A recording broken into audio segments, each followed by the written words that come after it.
দর্শক, সবার প্রতি শুভকামনা জানিয়ে শুরু করছি এনটিভির নিমন্ত্রণে। আপনাদের সঙ্গে আছি আমি নুহাত সাওম। দর্শক, এনটিভির নিমন্ত্রণের আজকের আয়োজনে থাকছে সংস্কৃতি, এনটিভি অনুষ্ঠান সূচি ও আলাপন। প্রথমেই সংস্কৃতি।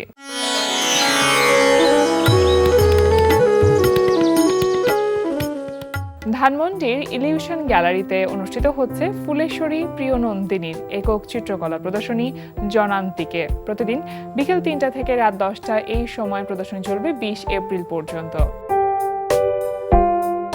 ধানমন্ডি আলিয়াস প্রসেসের লা গ্যালারিতে অনুষ্ঠিত হচ্ছে কবি আল মাহমুদ ও কবি শামসুর রহমানকে নিয়ে আলোকচিত্রী নাসির আলী মামুনের আলোকচিত্র প্রদর্শনী ফটোজিয়াম লাইফ অফ পোয়েট্রি। প্রদর্শনী চলবে ১৬ এপ্রিল পর্যন্ত। উত্তরার গ্যালারি কায়ায় অনুষ্ঠিত হচ্ছে দলীয় চিত্রকলা প্রদর্শনী cross road not a project. প্রদর্শনী প্রতিদিন সকাল 11:30 থেকে সন্ধ্যা 7:30 এই সময় চলবে ১৬ এপ্রিল পর্যন্ত। এবার এনটিভি অনুষ্ঠান সূচি। এবার জানিয়ে দিচ্ছি এনটিভির আজ রাতের বিশেষ বিশেষ অনুষ্ঠানগুলির সময়সূচি। সন্ধ্যা 6:15 থাকছে সমসাময়িক বিষয় নিয়ে অনুষ্ঠান সংলাপ প্রতিদিন।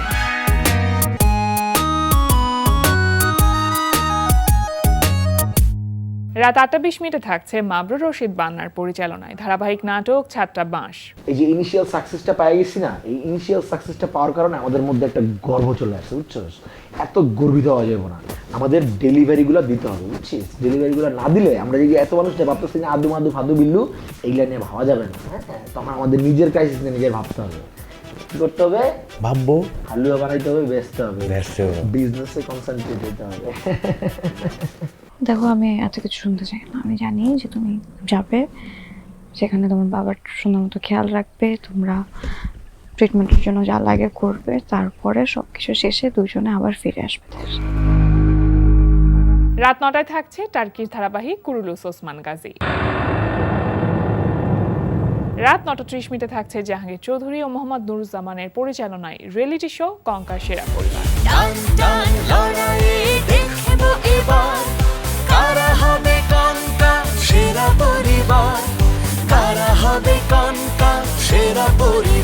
রাত 11:30 সরাসরি সম্প্রচার হবে টক শো এই সময়।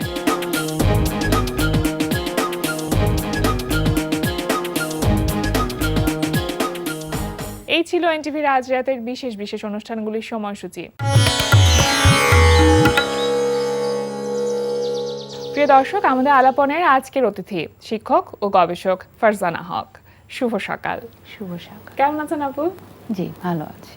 আপনি শিক্ষকতা করছেন এবং গবেষণা করছেন সেটা আবার ভাষা আন্দোলন এবং প্রত্নতাত্ত্বিক যেই বিষয়গুলো রয়েছে সেই বিষয়ের উপর আপনি গবেষণা করছেন এবং খুব ইন্টারেস্টিংলি যে আপনার স্নাতক শেষ করেছেন আপনি ইতিহাসের উপরে এবং এমফিল করেছেন আবার ইসলামের ইতিহাস নিয়ে, আবার এখন মুক্তিযুদ্ধ বা ভাষা আন্দোলন, প্রত্নতত্ত্ব এগুলো নিয়ে গবেষণা করছেন। এই যে একটা সিঙ্ক, এই ব্যাপারটা আসলে কিভাবে হলো? আসলে আমার গবেষণার মূল বিষয়বস্তু হচ্ছে মুক্তিযুদ্ধ নিয়ে। আমি প্রথমে কাজ শুরু করেছিলাম আমার স্থানীয় ইতিহাস ঠাকুরগাঁ জেলার মুক্তিযুদ্ধ নিয়ে। আমার অনার্স মাস্টার দুটো ইতিহাসে, এবং আমি পরবর্তীতে রাজশাহী বিশ্ববিদ্যালয় থেকে ইসলামের ইতিহাস ও সংস্কৃতি বিভাগে এমফিল করেছি, বর্তমানে পিএইচডি করছি। মুক্তিযুদ্ধ নিয়ে কাজ করা, এই যে ইতিহাস, আমাদের ইতিহাসের যে অংশ মুক্তিযুদ্ধ, মুক্তিযুদ্ধ আমাদের অস্তিত্বের সাথে মিশে আছে এবং ইতিহাসে পড়ার আগে থেকেই আমি ছোট থেকেই মুক্তিযুদ্ধ নিয়ে কাজ করা বলতে যে যখন আমার বুঝ হয়নি তখন থেকেই মানে মুক্তিযুদ্ধের গল্প শুনে আসে আমার নানা নানুর কাছে সেই সময়ের ইতিহাস। পরে যখন একটু বুঝ হলো তখন আমার মনে হতো যে না, আমি মুক্তিযুদ্ধ নিয়ে একটু লেখালেখি করি। এবং আমি যখন স্কুলে পড়ি, প্রথম আলোর একটি 2026 মার্চের একটি সংখ্যায় ওনাদের যে বিশেষ সংখ্যাগুলো বের হয় সেখানে একটি আমার ছোট্ট একটি লেখা বের হয়েছিল যখন আমি স্কুলে পড়ি, এটা 2005 সালের দিকে। এরপরে আমি ঠাকুরগাঁও সরকারি কলেজে পড়াশোনা করি এবং পরবর্তীতে জগন্নাথ বিশ্ববিদ্যালয়ে ইতিহাসে ভর্তি হই। যখন আমি ইতিহাসে ভর্তি হলাম তখন থেকে আমার মুক্তিযুদ্ধ নিয়ে কাজ করার ইচ্ছেটা আরও প্রবল হয় এবং তখন আমি আমার যারা শিক্ষক ছিলেন ডিপার্টমেন্টে আমি তাদের সাথে কথা বলি। তার মধ্যে হচ্ছে আমাদের ডক্টর সেলিম স্যার, ওনার সাথে আমি কথা বলি এবং স্যার বলে হ্যাঁ তুমি এটা নিয়ে কাজ করতে পারো। পরবর্তীতে ডক্টর চৌধুরী শহীদ কাদের স্যার, যিনি আমাকে সবচেয়ে বেশি মুক্তিযুদ্ধ নিয়ে গবেষণা উদ্বুদ্ধ করেছিলেন, স্যারের মাধ্যমে আমার মুক্তিযুদ্ধ নিয়ে গবেষণায় পরবর্তীতে আসা এবং ওনার পরামর্শেই পরবর্তীতে আমি মুক্তিযুদ্ধে গণহত্যা ও গণকবর ঠাকুরগাঁ জেলা এটা নিয়ে আমি এমফিল করি এবং বর্তমানে আমি পিএইচডি করছি মুক্তিযুদ্ধে বীরাঙ্গনা বৃহত্তর দিনাজপুর জেলা নিয়ে। আচ্ছা, আপনি ঠাকুরগাঁওতে একটি কলেজে প্রভাষক হিসেবে আছেন, জি। তো এই যে শিক্ষকতার যে জায়গাটা, গবেষণা এবং শিক্ষকতা কোথায় আসলে আলাদা? গবেষণার শিক্ষকতা আসলে আলাদা বলতে গবেষণার বিষয়টা তো একটু ভিন্ন, কারণ এর জন্য প্রচুর পড়াশোনা করতে হয়, ফিল্ড ওয়ার্ক করতে হয়। আর শিক্ষকতার সাথে একটু মিল আছে, কারণ শিক্ষকতার পেশায় প্রচুর পড়াশোনা করতে হয়। আমি যখন একটা ছাত্রকে পড়াবো তার আগে আমার নিজেকেই নিজেকে অনেক পড়াশোনা বেশি করতে জানতে হবে, হয়, জানতে হ্যাঁ। হবে। জি, মুক্তিযুদ্ধে শত শহীদের জীবনী এবং ঠাকুরগাঁও জেলার এই বইটিতে আপনি লিখেছেন, মূলত আসলে কি বিষয়গুলো উঠে এসেছে এই বই? এই বইটিতে আমার ঠাকুরগাঁ জেলার 100 জন শহীদকে নিয়ে লেখা, যেই শহীদদের মধ্যে 34 জন হচ্ছে শহীদ বুদ্ধিজীবী ছিলেন এবং যাদের পরিচয় বর্তমান সময় পর্যন্ত কেউ জানতেন না কিংবা তাদের গেজেটভুক্ত হননি, এবং আচ্ছা। বাকি যারা আছেন তাদেরও এই 100 জন শহীদের সম্পর্কে আমরা জাতির সামনে সেভাবে তুলে আনতে পারিনি এবং স্থানীয় পত্রপত্রিকাতেও আমরা তাদেরকে নিয়ে লেখালেখি করতে পারিনি। পরবর্তীতে আমি ঠাকুরগাঁ জেলার শহীদদের নিয়ে যখন কাজ করি, আমি ঠাকুরগাঁয় প্রায় 4500 শহীদের নাম পরিচয় পেয়েছিলাম আচ্ছা, এবং সেখান থেকে 100 জনকে নিয়ে আমি এই প্রথম বইটি প্রকাশ করি। এটা আপনার প্রকাশিত প্রথম বই? না, এটা আমার প্রকাশিত 6 নম্বর বই। আমার প্রথম প্রকাশিত বই হচ্ছে জাতিভাঙ্গা গণহত্যা। আচ্ছা, এই যে একটি গবেষণাধর্মী বই, এটা করতে গিয়ে আসলে অনেক ফিল্ড ওয়ার্ক করতে হয়, অনেকজনের কাছ থেকে অনেক তথ্য নিতে হয়। সেই প্রাইমারি যেই গবেষণা, সেটা আসলে কিভাবে করেছেন আপনি? এই বইটার আমি প্রথম যে কাজটা আমি শুরু করেছিলাম জাতিভাঙ্গা গণহত্যা নিয়ে, এটা 2015 সালে আমি কাজটা শুরু করি। এই কাজটা ছিল আমার একেবারেই বলা যায় শখের বশে কাজ করা, আচ্ছা। কারণ জাতিভাঙ্গা গণহত্যাটা ছিল আমাদের উত্তরবঙ্গে সংগঠিত গণহত্যা, একই দিনে গণহত্যাগুলোর মধ্যে সবচেয়ে বড় গণহত্যা, যেখানে 2500 মানুষকে একই সময় হত্যা করা হয়। আমার মনে হতো যে আমরা সবসময় বলছি 2500 মানুষকে হত্যা করা হয়েছে, কিন্তু এই 2500 মানুষের পরিচয় কোথায়? একদিন আমি আমার এক বন্ধুকে নিয়ে তখন আমি জাতিভাঙ্গা গণহত্যার স্থানটিতে যাই এবং ওখানে গেলে আপনি এখনও যদি কেউ যায় দেখা যায় যে 8-10টি পরিবারের লোকজন সঙ্গে সঙ্গে চলে আসে কাছাকাছি বাড়ি থেকে। আমি সেখান থেকে কাজটা শুরু করি। ওই 8-10 জন পরিবার, শহীদ পরিবারের যে স্বজনদেরকে পাই, তাদের কাছে জানতে পারি পরবর্তীতে যে বিভিন্ন জায়গা থেকে যে লোকরা সংগঠিত হয়েছিল শরণার্থী শিবিরে যাওয়ার উদ্দেশ্যে, সেই পরিচয়গুলো 2-4 জন করতে করতে আমি প্রায় জাতিভাঙ্গা গণহত্যায় 1200 জন শহীদের নাম পাই এবং পরবর্তীতে শুধু ঠাকুরগাঁ জেলায় আমি 4500 নাম পাই। সেই 4.5-এর 100 জন হচ্ছে এই আমার শত শহীদের জীবনী বইটি। আচ্ছা, তো তার ভেতর থেকে 4500-এর মধ্যে থেকে 100 জনের জীবনী, মানে এটা কিভাবে বাছাই করলেন আপনি? কতজনের জীবনী এখানে দিবেন, কাদের জীবনী দিবেন? এটা আসলে বাছাই হচ্ছে, আমার ইচ্ছে আছে আমি পরবর্তীতে আমি সবার জীবনীটা নিয়ে লিখবো আচ্ছা। এবং আমি কাজ করছি এখনো, মানে 100 করে 100 সবার 100 করে, জীবনীগুলো কারণ যদি বেশি করে লেখা হয় সেক্ষেত্রে বইটা একটু বড় বড় হয়ে হয়ে যায়। আমি 100 করে চেষ্টা করছি এবং এখনো আছে যে কিছু আমি হয়তো আমার সামনে প্রকাশ হবে দুই একটা বই। এরকম গবেষণাতে আসলে এরকম অনেক তথ্য চলে আসে যেগুলো শুনলে নিজেরাই অবাক হয়ে যায়, যেগুলো আপনাকে ভীষণ রকম আন্দোলিত করেছে, কি সেগুলো? যেমন আমাদের ঠাকুরগাঁয়ে একটি গণহত্যা পেয়েছিলাম আমি, যেটা হচ্ছে আদর্শ বাজার গণহত্যা। এখানে একটি পরিবারের 12 জন মানুষকে একসাথে হত্যা করা যায়। এই গণহত্যায় প্রায় 25 জনকে হত্যা করা হয়। আমরা যেখানে 23 জনের নাম পাই, 2 জনের নাম জানা যায়নি। এখানে 2 জন শহীদ পরিবারের 2 জন সন্তান এখনো বেঁচে আছেন। তারা 1971 সাল থেকে এখন পর্যন্ত একটি 2 শতক জমি রেখে দিয়েছেন যে সেখানে একটি স্মৃতিস্তম্ভ হবে। তারা অসংখ্য জায়গায় অসংখ্যবার আবেদন করেছে যেখানে একটি স্মৃতিস্তম্ভ হোক, এবং আমিও ব্যক্তিগতভাবে অনেক চেষ্টা করেছি, কিন্তু এখন পর্যন্ত সেই জায়গাটিতে একটি স্মৃতিস্তম্ভ তৈরি হয়নি। আচ্ছা, এবং আমি একজন গবেষক হিসাবে বলবো এটা আমাদের ব্যর্থতা, কারণ দুজন শহীদ পরিবারের শুধু 2 জন সন্তান বেঁচে আছেন, 12 জন মারা গেছেন। তারা 2 শতক জমিও রেখেছে, কিন্তু এখন পর্যন্ত সেখানে একটি স্মৃতিস্তম্ভ তৈরি করা হয়নি। এটা জাতি হিসাবে, গবেষক হিসাবে এবং স্থানীয় মানুষ হিসাবে আমাদের ব্যর্থতা। একদমই তাই।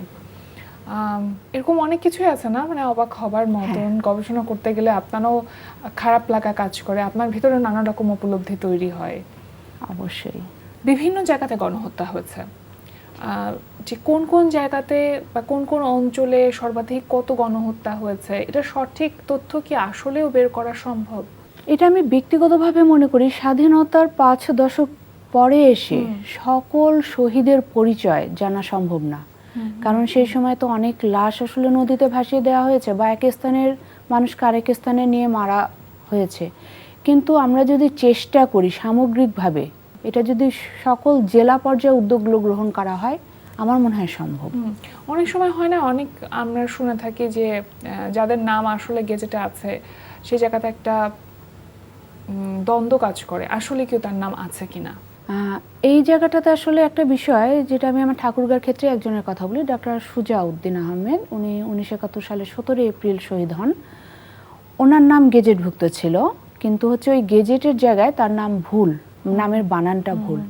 এবং তার পরিবার এখনো, গত বছর তাদের সাথে কথা হচ্ছিল, তারা চেষ্টা করছিলেন। কারণ তাদের চেষ্টা করার কারণ তারা জানেন না যে তাদের বাবার নাম গেজেটভুক্ত হয়েছে। যখন তাদের আমি বিষয়টা অবগত করলাম, তখন তারা জানালেন যে এই যে আমার বাবার নাম তো এখানে ভুল, তাহলে আমি কি করে স্বীকার করবো যে এটা আমার বাবা? এরকম কিছু ভুল তো আছেই। আচ্ছা, প্রত্নতত্ত্ব নিয়েও তো আপনি গবেষণা করেন, সেটাও আপনার একটা আগ্রহের জায়গা, সেই কাজটা কিভাবে হয়? প্রত্নতত্ত্ব নিয়ে আসলে আমি সাম্প্রতিক কাজ করছি। আমাদের ঠাকুরগাঁ জেলায় 3টে জমিদার বাড়ি আছে, যে জমিদার বাড়িগুলো একেবারে বিলুপ্ত প্রায়। আচ্ছা, তবে বর্তমানে হচ্ছে আমাদের হরিপুর উপজেলায় একটি জমিদার বাড়ি আছে, যেটা এখন জেলা প্রশাসনের মাধ্যমে সংস্কার করা হচ্ছে। এইটা নিয়ে আমি একটু কাজ করছিলাম। পরবর্তীতে ঠাকুরগাঁ জেলার রানীশঙ্কল উপজেলায় একটি জমিদার বাড়ি আছে, সেটা নিয়ে আমি বর্তমানে কাজ করছি। আপনি ছোটবেলা থেকে আসলে শিল্প, সাহিত্য বা সংস্কৃতির বিভিন্ন শাখায় বিচরণ করেছেন, গান নাচ শেখা হয়েছে, কিন্তু পরবর্তীতে সেটা ধরে রাখলেন না, এটার কারণটা কি? না, পরবর্তীতে আসলে ধরে না রাখার কারণটা হচ্ছে আমি পরবর্তীতে গবেষণার সাথে খুব বেশি সম্পৃক্ত হয়ে যাই এবং আমি এখনও আবৃত্তি করি, আমি এখনও স্টেজ প্রোগ্রাম করি আবৃত্তি নিয়ে। আমি একসময় নাচ করতাম এবং যে নাচ আমি যখন বুলবুল ললিতকলা একাডেমিতে নাচ শিখতাম, আমার ইচ্ছে ছিল যে আমি পরবর্তীতে নাচ নিয়ে কিছু করব, কিন্তু আসলে পরবর্তীতে বিভিন্ন কারণে আর হয়ে ওঠেনি। আচ্ছা, লেখালেখি এটা কিভাবে শুরু হলো? বলছিলেন যে ছোটবেলায় ছাপা হয়েছিল আপনার একটি লেখা প্রথম আলোতে, তো পরবর্তীতে কি আর লেখা চর্চাটা করা হয়েছিল? তখন এরকম ছোট ছোট গল্প লিখতাম, স্কুলের ম্যাগাজিন বা কলেজের ম্যাগাজিনেও লেখালেখি করতাম। সেগুলো মানে ওই স্থানীয় পর্যায়ে সীমাবদ্ধ ছিল। পরে ইউনিভার্সিটিতে ভর্তি হওয়ার পর বিভিন্ন পত্রিকায় যে বিশেষ সংখ্যাগুলো, তখন 2-4টা করে লেখা প্রকাশ হতো। এই প্রকাশ হতে হতে আমি 2019-20 সেশনে এমফিলে ভর্তি হই, তখন থেকে পাকাপোক্তভাবে লেখালেখি শুরু।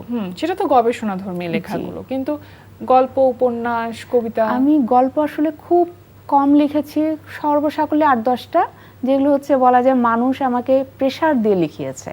আমি নিজের ইচ্ছেতে লিখিনি, নিজে থেকে আগ্রহ কাজ করে না। নিজে থেকে আমার আসলে ধ্যান জ্ঞান এখন গবেষণা। আচ্ছা, সম্পূর্ণটাই আমার নিজ জেলাকে আমি তুলে আনবো। আচ্ছা, আপনি যেহেতু বলছিলেন যে আপনি আবৃত্তি করেন, এখন আবৃত্তি চর্চার সাথে যুক্ত আছেন, আমরা আপনার কণ্ঠে একটি আবৃত্তি শুনবো কিনা এখন, কোন একটি কবিতা? হ্যাঁ, একটু শোনানো যেতেই পারে। কোন কবিতাটি শুনছেন? আমি রবীন্দ্রনাথ ঠাকুরের হঠাৎ দেখাটা করি। অবশ্যই, শুনি। আবৃত্তি করছি রবীন্দ্রনাথ ঠাকুরের হঠাৎ দেখা। রেলগাড়ির কামরায় হঠাৎ দেখা, ভাবিনি সম্ভব হবে কোনো দিন। আগে ওকে বারে বারে দেখেছি লাল রঙের শাড়িতে, ডালিম ফুলের মতো রাঙা। আজ পরেছে কালো রেশমের কাপড়, আঁচল তুলেছে মাথায়।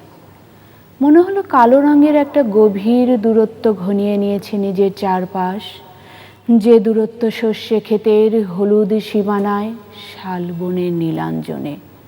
থমকে গেল আমার সমস্ত মনটা। চেনা লোককে দেখলেম অচেনার গাম্ভীর্যে।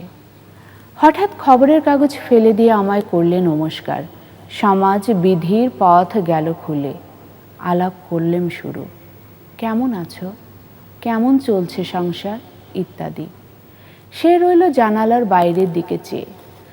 দিলে অত্যন্ত ছোট দুটো একটা জবাব, কোনোটা বা দিলেই না। বুঝিয়ে দিলে হাতের অস্থিরতায়, কেন এসব কথা, এর চেয়ে অনেক ভালো চুপ করে থাকা।